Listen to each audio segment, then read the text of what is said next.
Päkapiku õppetund. Päkapikk sai palju raha, kukkus lausa laualt maha.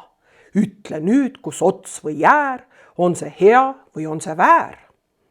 Päka suundus otse poodi, ostis esmalt suure voodi, pärast Porsche, kalliskive, mõtles raha, see on ime. Lõpuks kotis alles vähe, otsas, see ei mahu pähe. Äkki häbi hakkas Pikul, süda tundis imelikult. Poes käis ringi väike Mari, otsis, mis on emal parim.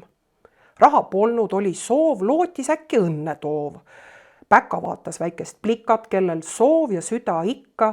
Temal palju oli raha, aga puudus vaba tahe. Silmad kinni surus Päka, aidata ta tahtis väga. Olgu Maril parim jõul kogu Päka raha jõul.